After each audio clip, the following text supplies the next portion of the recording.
Freestyle. So everybody that's listening, 16King writes his password down. Hell yeah. Look, passwords. Passwords. I got them all on my desk looking through these some bitches. I know I got a notes column that I could put them in, but I'd be afraid people gonna hack my phone. So So you just leave it sitting on your. I guess. Nobody won't hack your They house. yeah, you can't hack my house. Yes. I'm saying I got shit on the windows, so if people try to come through the window, they gonna get attacked when I'm not there. I got shit on the doors, you know what I'm saying? When people try to come attack my doors, they gonna get attacked. Surprisingly. I said all of them got shotguns. No, but there's like tripwires. You clip a tripwire, get shot with a Not shotgun. No, just tripwire. Not shotguns. It's just tripwires to. A landmine? Nah, the landmines in the backyard. The tripwire, the landmine. Nah, those in the backyard. There's a landmine in the backyard. There's certain places you can't step. Yeah, I will admit that. There's certain places you can't step in my yard and something will go off. That's why I have a camera out. That'd be funny as hell. That'd be funny as hell, but expect it to be like stuff wrong in your backyard and blow up. Oh, I know where to go. You know what I'm saying? I know where to cut grass at and where not to cut grass at. Just don't get too drunk one day. Oh, no. Like, I might not remember my passwords, but I remember where them landmines at. That is not forgetful. Good morning, evening, or afternoon. You're listening to discussions on the Distraction Network and also Freestyle Friday. I want to say Happy Veterans Day to all you veterans out there. I am a veteran. So I want to tell y'all two little quick stories about me being a veteran. Like, how did I become a veteran? First of all, that's how I went into the military. And then I want to finish it off by saying what I learned as a military vet. Well, while I was in the military, and it basically started my path to becoming a veteran.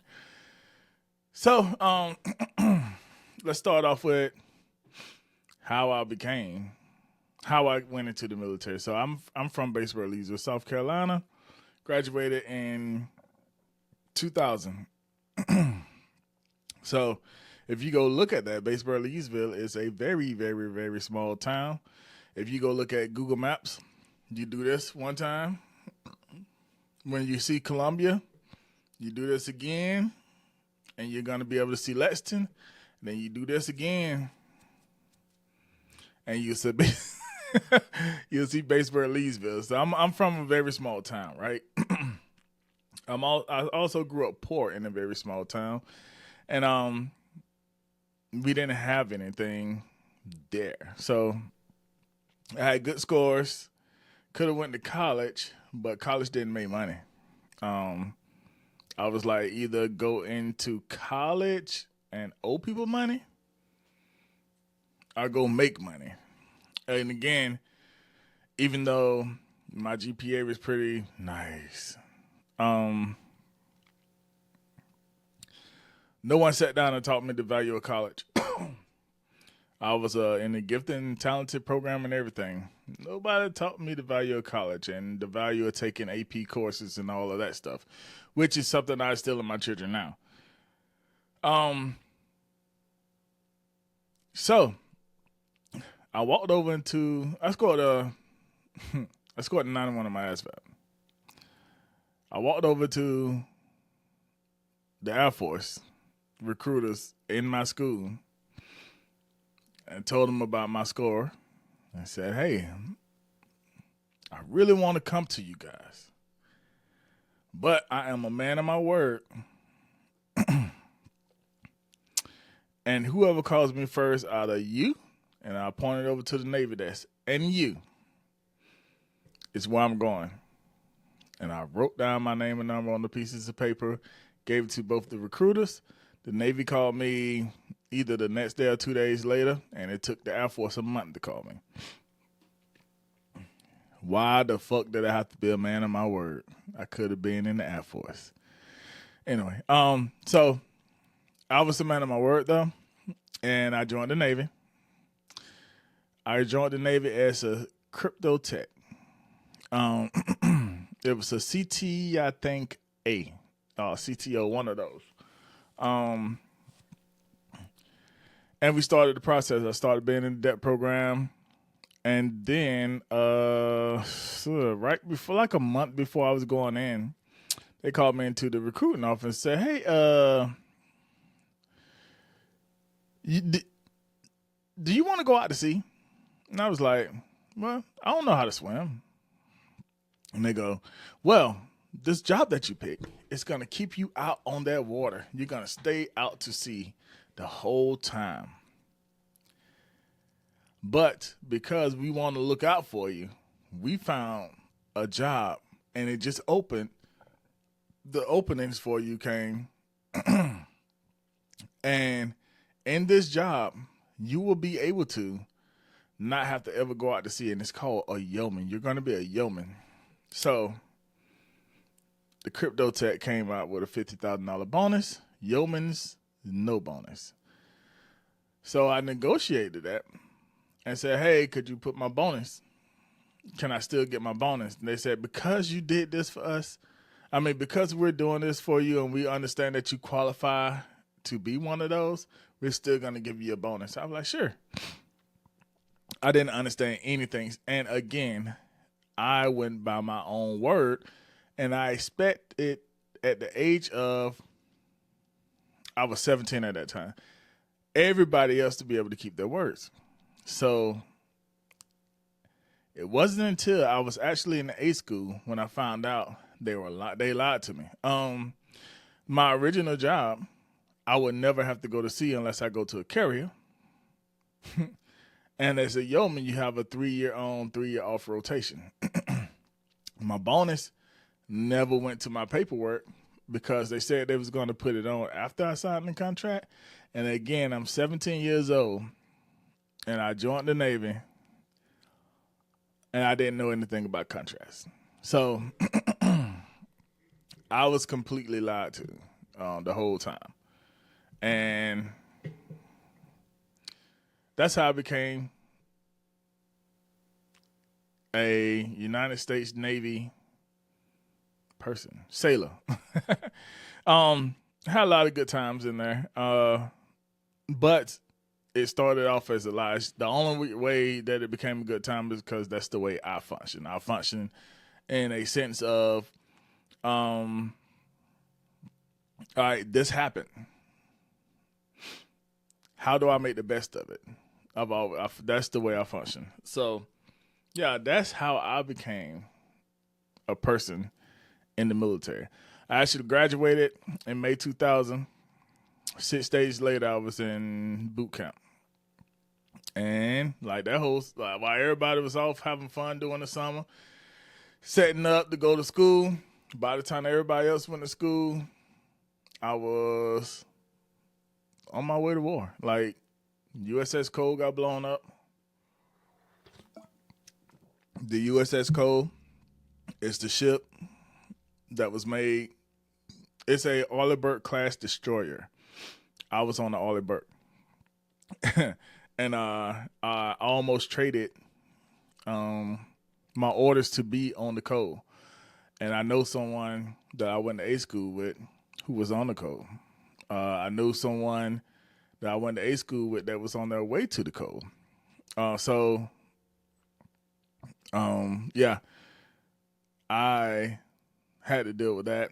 My ship went straight to Yemen right behind that, and I can't tell some of those stories, so I'm going to leave that alone. But yeah, that's how I became, that's how I got into the Navy. Lies in the seat. So, the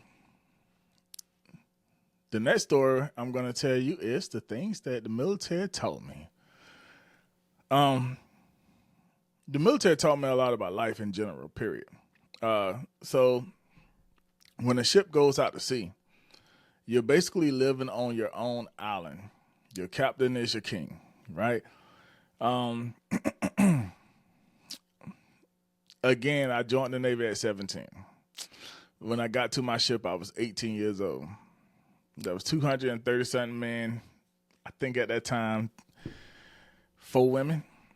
I'm talking about like old women, like old women, and then like a couple of young women, whatever like that. That part doesn't really matter. But white supremacy ran strong in the military, especially when you go out to sea. White favoritism. So it basically showed me in a small form how the world actually works. So it also introduced me to find out, and I'm not gonna call his name out or anything like that, just because I know he doesn't like. I ain't gonna say he doesn't like it, but he doesn't want the story out as the way I put it, but it's my truth. But I finally found out what a father figure is supposed to be like. I had someone who actually looked after me, someone who protected me when I needed to be protected, someone who taught me some hard lessons. I'm talking about the age of 18 when I met the guy. And he was my chief. He was my first class, my chief, my E6, my E7, whatever like that. But he was the first male, like real, actual, physical that I could reach out and touch person that taught me things like that. And he was in his 30s at that time. So I always cherish that person. And it's 2024. We talking about 24 years down the line. I still have communication with the guy. I still talk to him and a few people from my office every few months since I left my ship, or since they left my ship, because sometimes they leave before me. But yeah, I just wanted to bring 2 stories from being a veteran out there. I got out of the Navy after about 7.5 years. There was a few reasons for that. I could disclose them here, but the podcast would be too long. But there was a few reasons for that. I got out and I started my music career. Well, restarted my music career because in high school, I had started my music career.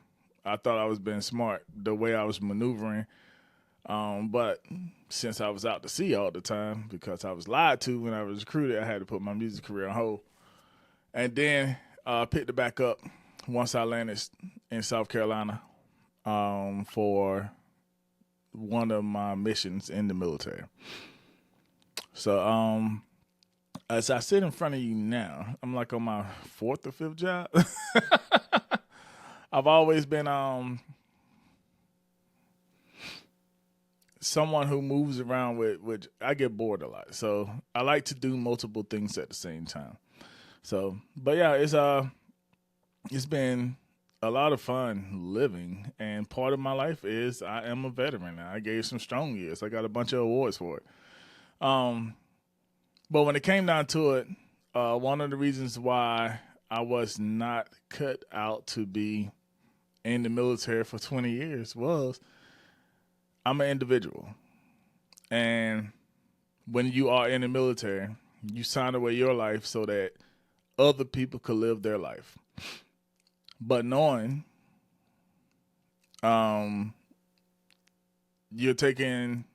you're taking orders and you are doing all of the things and you watch other people get rewarded for it, nah, that's not that's not the way I work.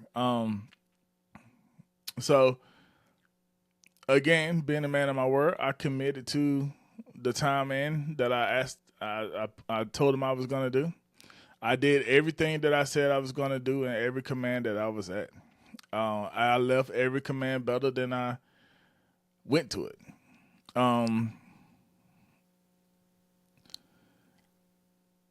But my time was up. when it came down to it, my time was up. But I did. I gave my all. I have awards to prove it. But it's just, it wasn't for me in the way that I like to work a certain way. I like to improve things. I don't like just for the heck of it, just to walk around in circles with my hand behind my back just because there's someone that outranks me that isn't as smart as I am. Or there's someone that outranks me that can't see a bigger picture. And then if I tell that person that outranks me the bigger picture and I turn out to be right, they get the awards for it anyway. I mean, most of the time I'm right. I mean, that even happens right now today in the job, one of the jobs that I do for a living. But yeah, that's all that I have for you today. Again, happy Veterans Day to all you veterans out there. Until next time, take care. Oh, nope. You can find everything I do at www.distractionnetwork.com. Don't ask me to get on Twitter. I boycotted Twitter just like I boycotted the NFL. But until next time, Elon Musk, thanks. Take care. Be safe. Stop making my kind. Yeah, I do sleep, but it's alright 'cause I'm on the grind.